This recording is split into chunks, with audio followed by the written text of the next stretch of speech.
Hi guys, and welcome back to the Alpha Tone channel. My name is Prime M, and today we are on to episode 3 of Catch Me in Greenpoint. This episode is something else, guys. Let's get into it. Alright, so me, James, and Ricky, we are still at the warehouse. It's getting really late, and James turned to me and asked me, "Boss, where is the restroom?"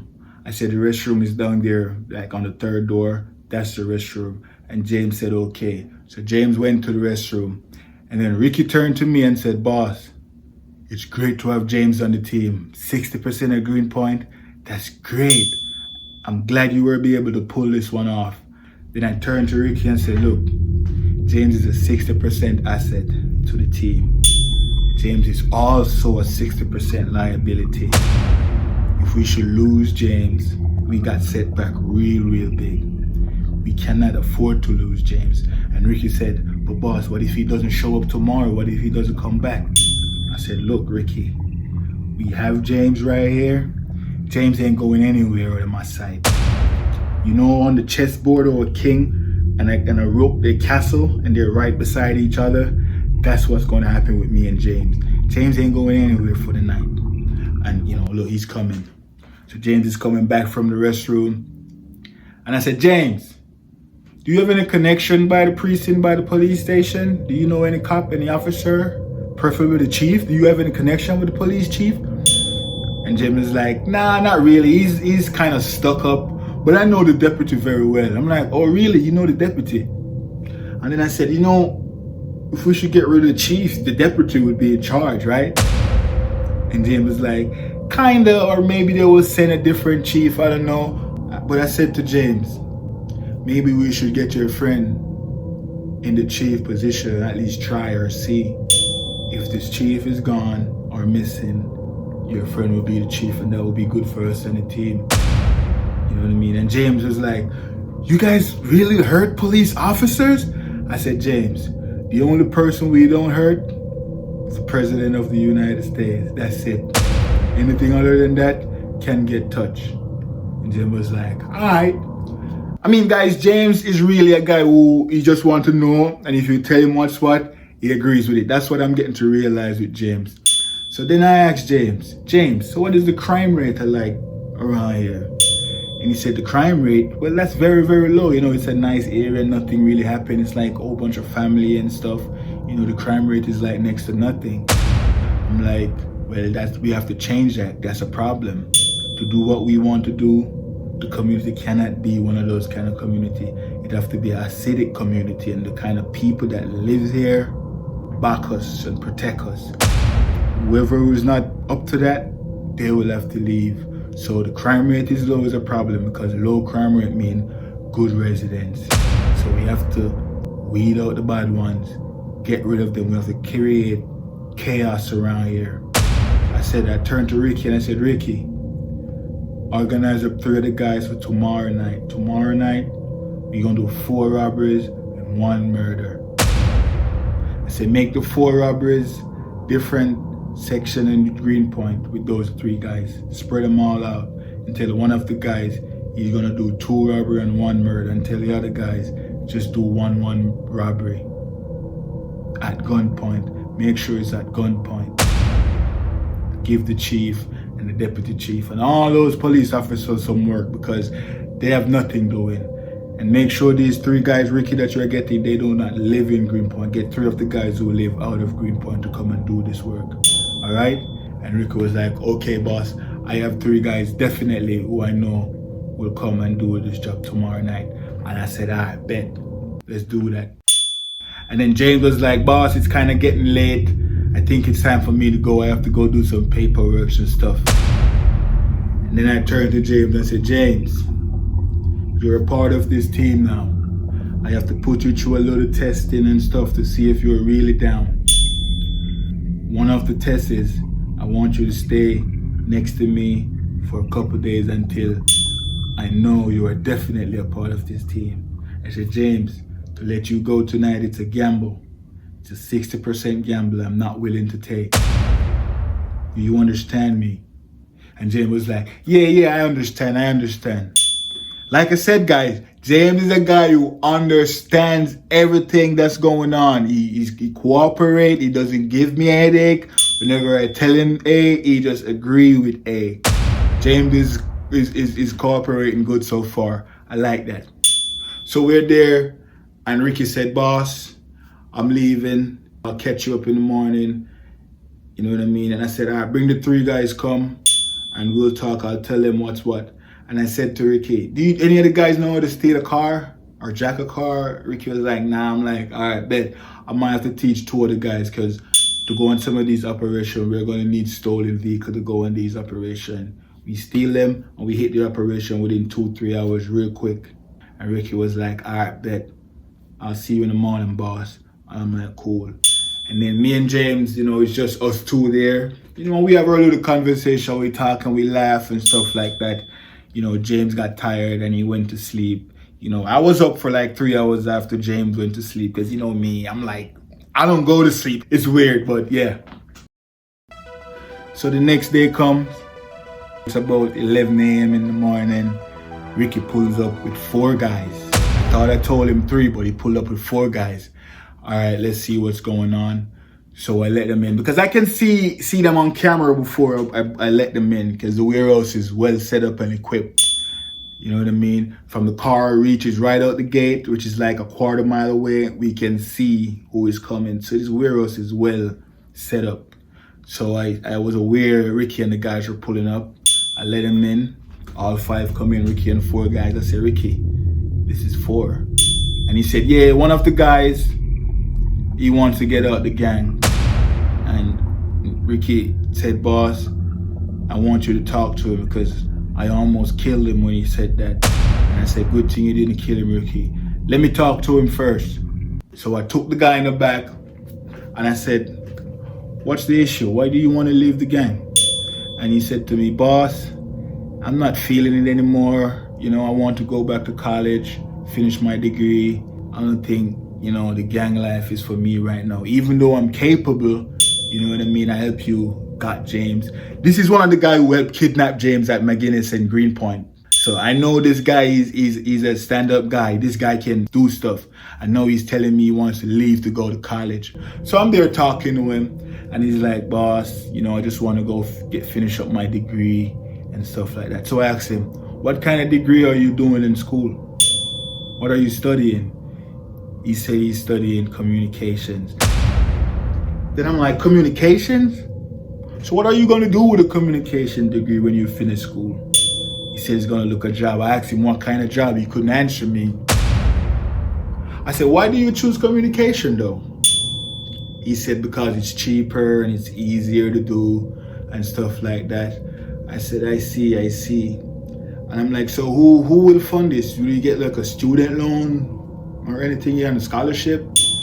He said, nah, he had a scholarship for like a law degree, but he doesn't have half the money to come up with, because it's a half scholarship, and he doesn't have the money to do that, and he just doesn't want to sit down and do nothing. So he figures if we could get a student loan, like $80,000 or something, we could go to school, communication degree.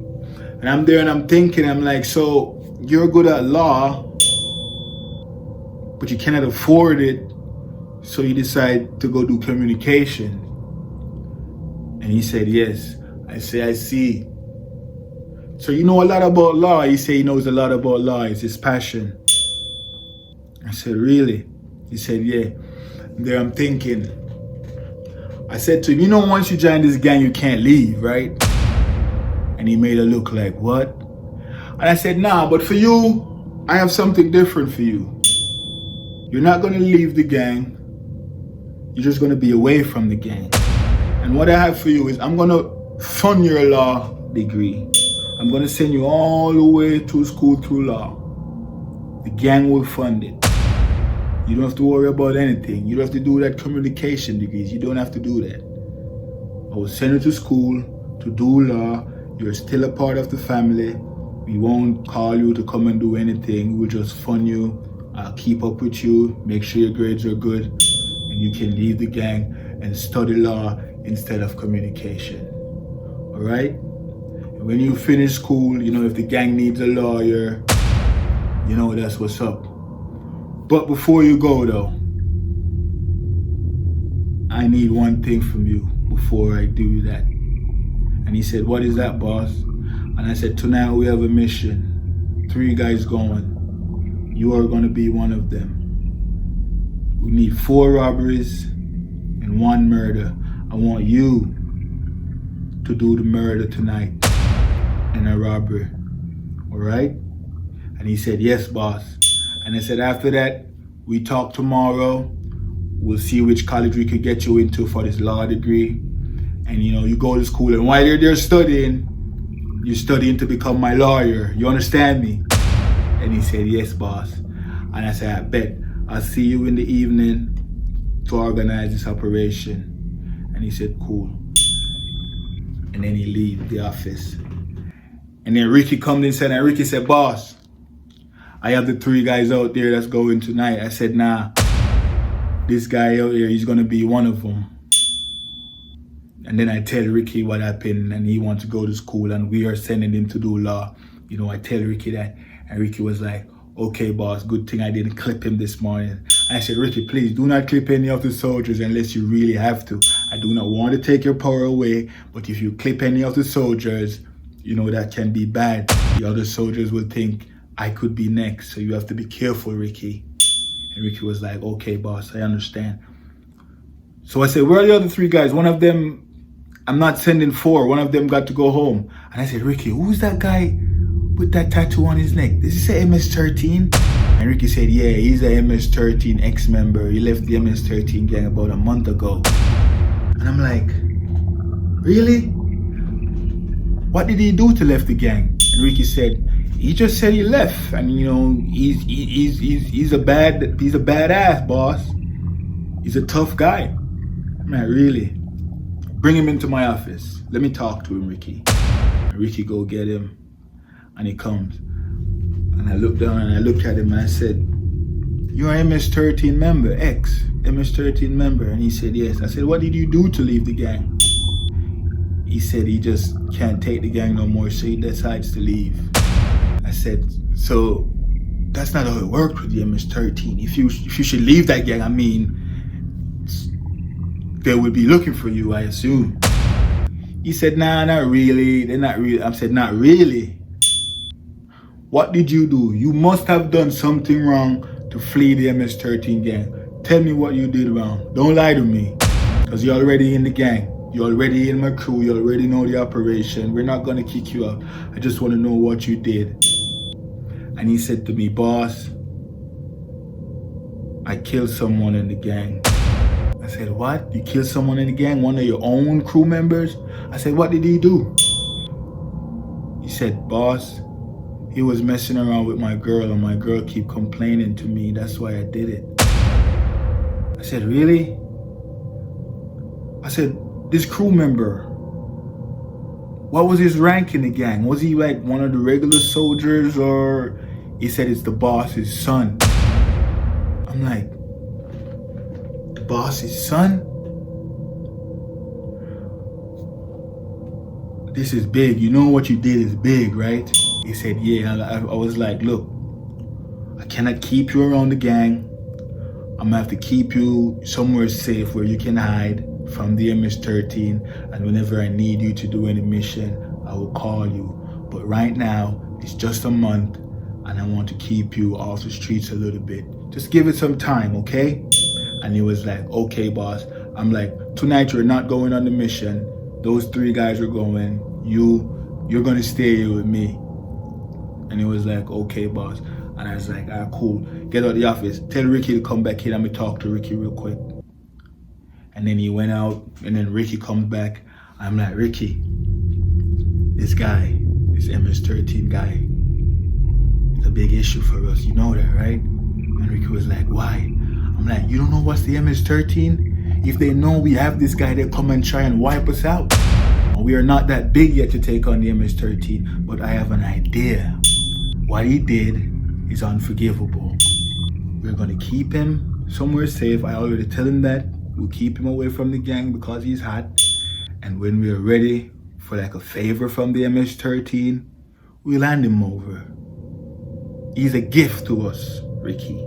look at it. We cannot keep this guy around. And Ricky was like, anything you say, boss, you know you're the man. You see it from the top down. You see a straight line, the mission and the vision. So I cannot tell you what's what, but it sounds good. This is a gift for real. And I'm like, that's what's up, Ricky. And I'm like, all right, tell the 3 guys to come in. That's going on the mission. So the 3 guys come in. You know, James is outside. You know, he's talking to the guys and stuff in the meantime. And then I call the 3 guys in now. So they came away from James and they're in there with me. And I'm like, guys, this is what's gonna happen tonight. 3 of you guys, I need 4 robbery and 1 murder. I want you to do the murder. The guy name is Martin. Martin, you know, he's the one that I'm sending away to go study law. So I said, Martin, I want a murder from you and a robbery. You 2 guys, I need a robbery from you and a robbery from you. That's 3 robberies. And the 4th robbery,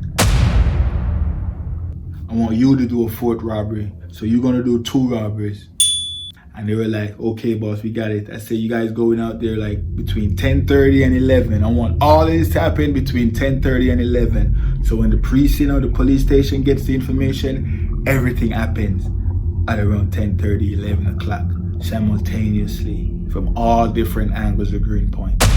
All right? And they were like, yeah, I'm gonna get a car for you guys, and tonight we make the move.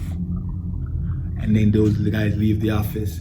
So James and Ricky came back into the office, you know, all 3 of us there sitting. And I checked my phone and I saw on my phone, James is missing. He was kidnapped yesterday at McGuinness Boulevard and Greenpoint Avenue pumping gas. We're still out there looking for James. So I said, James, look at this. Call the deputy chief and tell him you're fine and what they saw was just some prank. And James was like, okay, I'll do that. I'll call him. And James called the deputy chief, tell him it was a prank. And that was all over. You see, guys, this guy James, he's cooperating. Everything with James is going good so far. I sometimes feel like I should just send James home. You know what I mean? And stop keeping him hostage. But James hasn't proved himself enough as yet, to be honest with you. James, we're still castle together. But anyways, you know, the night comes. I went and I go get a car in Manhattan, you know, and bring it over the Williamsburg Bridge back into Greenpoint. You know, we only have 2 hours with this car before the cops really find it. But when I came back, I saw only 2 guys. I said, where is the 3rd guy that's supposed to be going on the mission?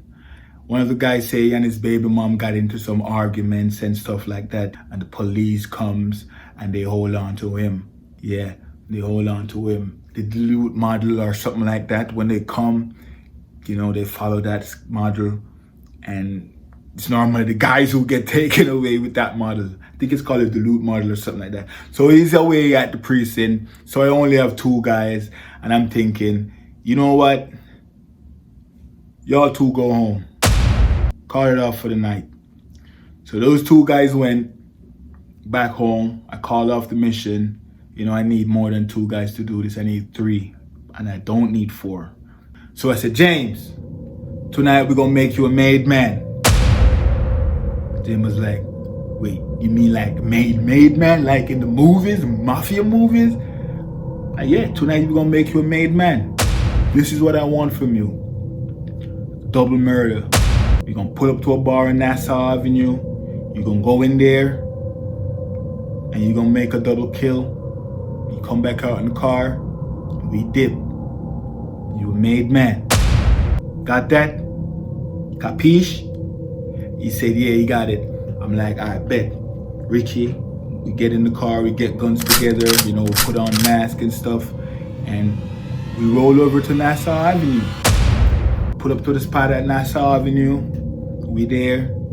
I'm like, James is in the passenger seat, Ricky in the back, I'm in the driver's seat. You know, James is not fully graduated yet and is a part of the team. So he has to drive in the passenger seat, Ricky in the back, just in case, and I'm driving. So we roll over to Nassau Avenue, pull up at the bar, and we outside. And I said to James, all right, this is what you're gonna do. I gave him the gun, it's a Glock. I said, you're gonna go in there with this Glock, you're gonna pull it back, hold it with your two hands, point it at someone, just squeeze. Make sure you hold it with your two hands. Don't close your eyes. James was like, man, I grew up as a rich kid. You don't think I know how to use a gun? I'm like, yeah, you're right. And I'm like, all right, just do that. Go in there and do it. And James was about to go, and I said, Ricky, go behind him. And when they were about to leave the car, I saw a cop car coming around. I'm like, guys, hold on. Stay still. And you know, the cop was passing, you know, and he's moving slow. You know, I checked him in the rearview mirror. He went down the block and he stopped. And I'm like, shit. We have to call off this hit. So we sat there for like 30 more seconds because we don't want to pull off right as the cops show up. So we're there chilling a little bit. You know, I'm watching them in the rearview mirror. And then I leave. And I'm like, guys, I think this is a sign. Greenpoint not supposed to mourn tonight. We tried to set up robberies and murder, that didn't work. We came out to make James a made man. Turns out we getting signs that we're not supposed to. I think we should call off it for a night. Tomorrow night we do something different. James. And James said, yes, boss. I said, tomorrow we gonna burn down one of your apartment building with all the tenants in it. Are you down for that? James was like, yeah, I'm down for that. I'm like, bet. We'll do that tomorrow. So alright guys, thanks for watching this video. That was episode 3. Look out for episode 4. You know what I mean? And please remember to like, share, comment, and subscribe on this video. It really helps in the algorithm, like I said. You know what I mean? Thanks for watching again, and I'll see you in the next one. Peace.